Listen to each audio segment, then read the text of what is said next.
So Bismillahirrahmanirrahim. Now we'll talk about sense of smell. It is poorly developed in humans, and first of all we will talk about the olfactory membrane. Without talking about the divisions of the nose, we cannot talk about the olfactory membrane. So we know this is our nose, for example, and it has this middle portion which is known as the nasal septum, and on the lateral walls of the nasal of the nose we have some turbinates which are superior, middle and inferior nasal turbinates. So the olfactory membrane on the medial side folds downward over the surface of superior septum, and laterally it goes downward on the superior turbinate and a little bit portion over the middle turbinate. And the total surface area of the olfactory membrane is 5 square centimeters in human, or you can write it like this, 5 cm square in humans. And olfactory cells and their receptors. First of all, we should know that olfactory cells are these cells which are bipolar neurons, and they have a mucosal layer and one peripheral process. This mucosal layer, it forms a knob-like portion, and it has 4 to 25 olfactory cells. So I was talking about these cell receptors, that are these olfactory cells, and I told you that these olfactory cells are bipolar neurons. They have their peripheral process and their mucosal layer process. The mucosal layer process has these 4 to 25 olfactory hair or cilia that are present. Apart from that, we have certain supporting cells which are known as sustentacular cells, which are going to support the bipolar cells. After that, we have another thing, that is the Bowman capsule or the Bowman gland. The Bowman gland secretes mucus. It is the mucus secreting region on the surface of the olfactory membrane. So if we have discussed olfactory cilia, the bipolar neurons, the sustentacular or supporting cells, and then we have discussed the Bowman's gland which secrete the mucus. And 100 million of the olfactory cells are present in the olfactory epithelium. Apart from that, we can also discuss one other thing, that the cilia, the olfactory cilia, they measured 0.3 micrometers in diameter and 200 micrometers in length, and they project into the mucosal layer. Now, stimulation of the olfactory cells. How can the olfactory cells be stimulated? For example, what happens is, first of all, there is an odorant which is going to come and it will diffuse into this layer which is known as the mucus layer. Firstly, it will diffuse into the mucus layer. After being diffused, the odorant will bind onto the odorant receptor. After binding to the odorant receptor, it will cause the G protein complex to be disassociated from the gamma and beta units, and the alpha unit of G protein is activated. Now this activated alpha unit goes into the adenylyl cyclase and activates it to convert the ATP into cyclic AMP. After the cyclic AMP production, the cyclic AMP goes on to the sodium channels and causes the opening of the sodium channel. So sodium leaks from the extracellular fluid into the intracellular or cytoplasmic site. With the influx of the sodium, what will happen? There will be depolarization present, and this depolarization will cause the production of a signal, and hence the odor can be detected. And the signal is carried by the olfactory nerve to the central nervous system. Now, major thing about this is, firstly is activation of the receptor complex by binding of the odorant substance. Second was activation of adenylyl cyclase. Third was the formation of cyclic AMP. Fourth is that cyclic AMP is going to open the voltage gated sodium channels or gated sodium channels. When the sodium ion channels are opened, then there is rapid influx of positivity on the inside, and positivity causes depolarization. Now, things about the odorant that should be kept in mind is 3 things about the odorant. First thing is, the odorant should be a volatile substance that can be diffused into the mucous membrane. Second, it should be water soluble so that it can pass through the mucous membrane to reach the olfactory cilia. And third, it should be lipid soluble, because the olfactory cilia, they are lipid membrane region, and they act as non-lipid soluble barriers. So that is why 3 qualities of a good odor are: it should be water soluble, it should be lipid soluble, and it should be volatile for it to be detected by our olfactory cilia and hence to bind onto the olfactory receptors. Now we will talk about the membrane potential. First of all, the olfactory cell that was unstimulated, it has a negative potential of about minus 55 millivolt. And at this potential, the action potential that is being generated by this olfactory cell with the minus 55 millivolt action interior voltage is once every 20 second or 3 per second. But when it is depolarized by the influx of the sodium ions, its potential changes from minus 55 to minus 30. Then it can transmit up to 20 to 30 per second. 20 to 30 action potentials per second. This is a very high rate for the very small olfactory nerves. And we should also know that the rate of impulses is directly proportional to logarithm of the signal strength.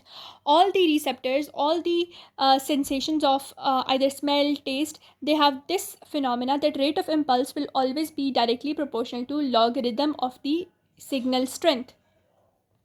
Now we will talk about the adaptation of olfactory sensation. Now this adaptation is twofold. One is by the receptors and other is by the brain. Now, firstly, we will talk about receptors. The receptor can adapt 50% in the first second, and then after the stimulation, the adaptation is very little and very slow. But then they can adapt, but after a long period of time. But what happens in the brain is that if you detect, for example, the smell of coffee, okay, and within 1 minute, you will be able to ignore that smell because the adaptation time of the brain or the physiological adaptation is far greater and it is far faster as compared to the receptor adaptation. And what is the neural mechanism behind this fast adaptation thing is that in the olfactory epithelium we have certain type of cell which are known as the granuli cell. These granuli cell are actually supplied by the centrifugal nerve fibers, and these centrifugal nerve fibers are sending inhibitory signals to the granuli cell. So whenever olfactory signal is sent to the brain, these these centrifugal fibers are activated. They send the signals to granuli cells.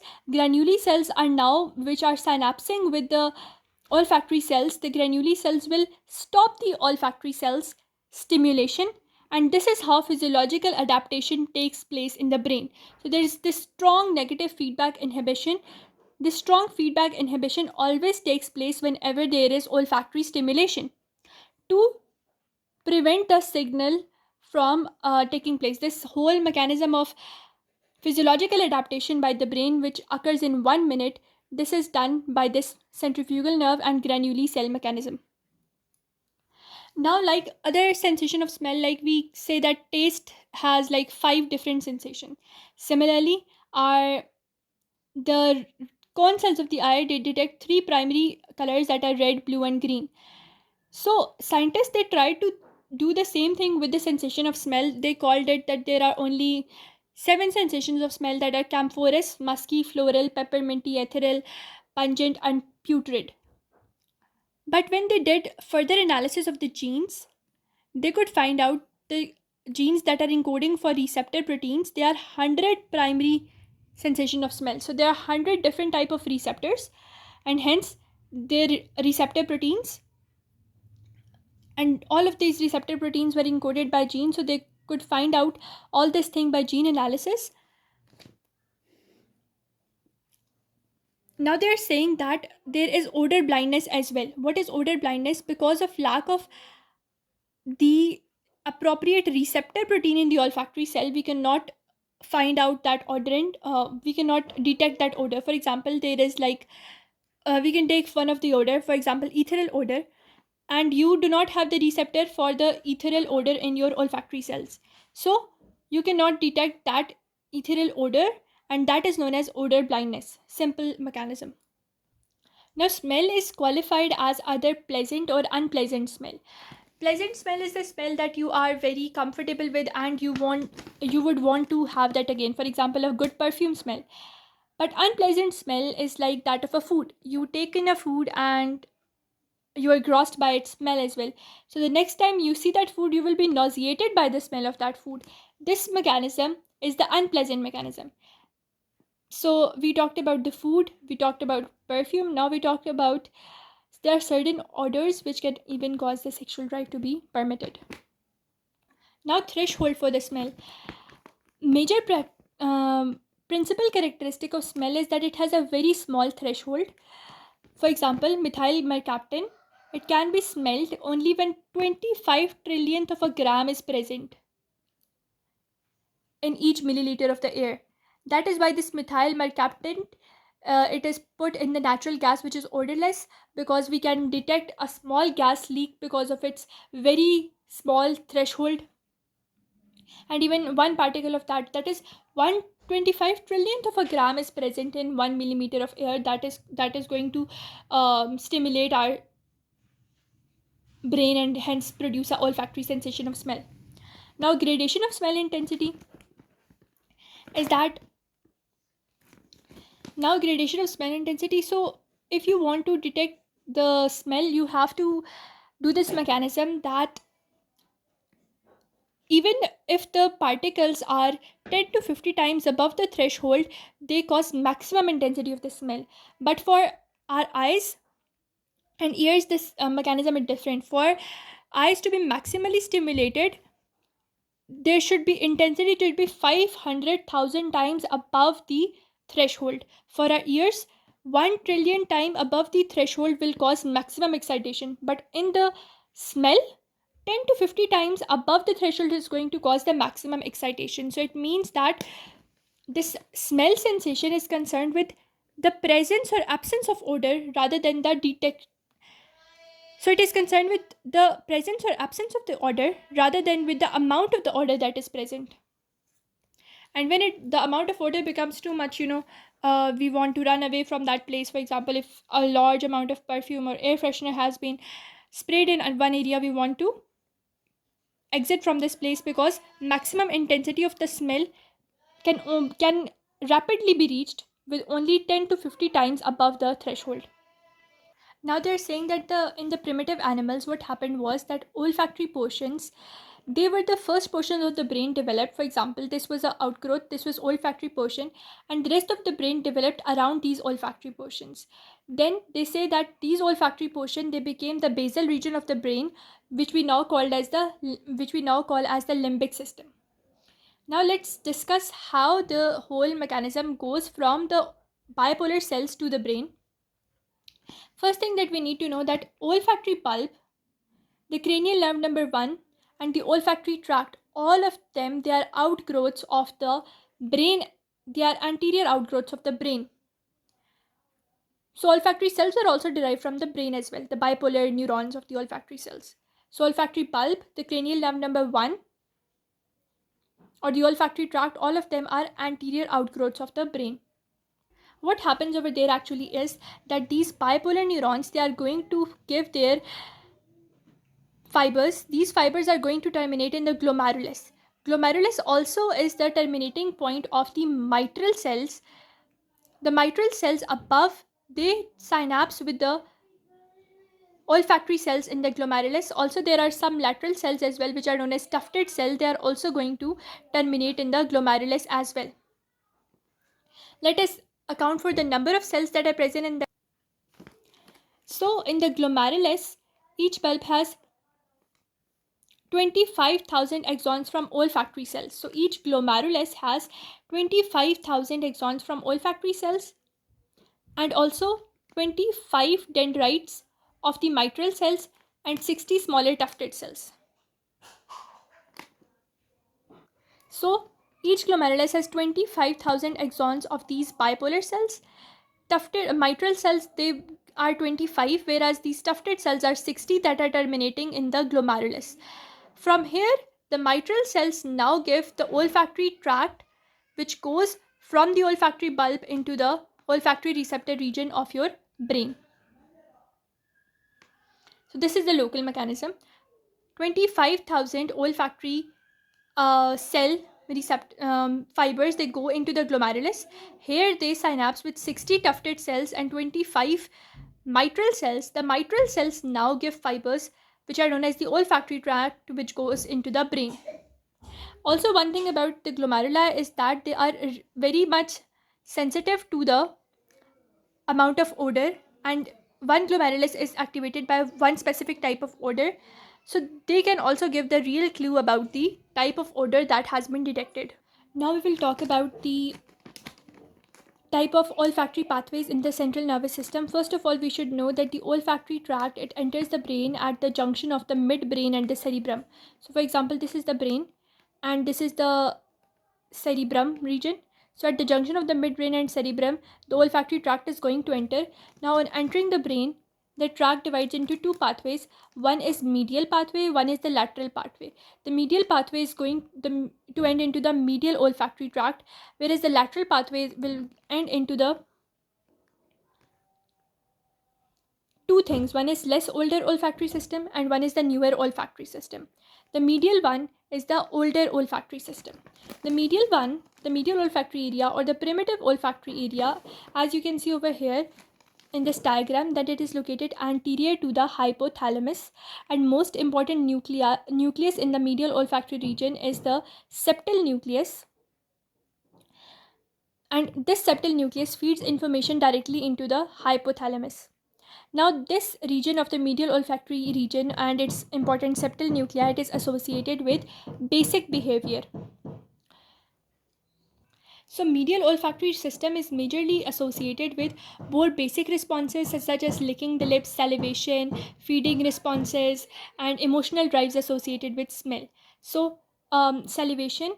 When you look at a food, you are salivated, then you lick your lips, then you want to eat that food, and the emotional drive, that is whether you feel happy or sad with the food, all these basic sensations, they are associated with the medial olfactory region. But the less old olfactory system, that is the lateral olfactory system, which is going to end into one the less old and one the newer system. So now the less old olfactory system, it is located in the peperiform, prepiriform and piriform cortex. Two cortexes are there, prepiriform and piriform cortex, and they are the less old olfactory system. They are associated with the limbic system as well, but majorly they're associated with prepiriform and piriform nuclei of the amygdaloid nucleus. Now, importance of this region is that it feeds the information into the hippocampus or less primitive portions of the hippocampus. Now, this portion helps in the complex responses. That is, if you eat a food once and that food is nauseous, so the next time you will see that food, you will have a nauseous and vomiting feeling. That is absolute disgust is associated with less olfactory system. And importance of this lateral olfactory area is that it will feed the signals directly into the anteromedial portion of temporal cortex. For example, you have your brain, and in your brain you have this temporal lobe, and on the anteromedial portion, am portion of the temporal lobe, you have this cortex which is known as the paleocortex, in which the signals are relayed without passing through the thalamus. So this less old olfactory system or lateral olfactory system relays the signals into this paleocortex of anteromedial into the paleocortex of anteromedial temporal lobe without relaying the signals to the thalamus. So it is important, and this system helps us to have a learned control of food intake, aversion to toxic and unhealthy food. So this is the major mechanism of this system: learned control and aversion to toxic and unhealthy food. And the newer pathway, this pathway that passes through the thalamus into the dorsomedial thalamic nuclei and then to the lateroposterior quadrant of orbitofrontal cortex. That means, so this newer pathway, it relays its signals directly onto the dorsomedial nuclei of the thalamus. From here, the signals go into the orbitofrontal cortex lateral posterior quadrant. So this is how the signals are relayed from the newer system, and it is involved with the conscious analysis of odor. So the summary of the three system is that the basic medial one was associated with primitive um, responses to the primitive responses to food, like basic olfactory reflexes, but the less older one is associated with control of food intake and aversion from unhealthy food, and newer system is associated with analysis of the odor and conscious perception of the odor. Now, we have discussed this thing previously as well, but we should know that the brain and the olfactory portion of the brain is sending certain pathways, certain centrifugal fibers backwards, and these centrifugal fibers come to the region of the olfactory bulb.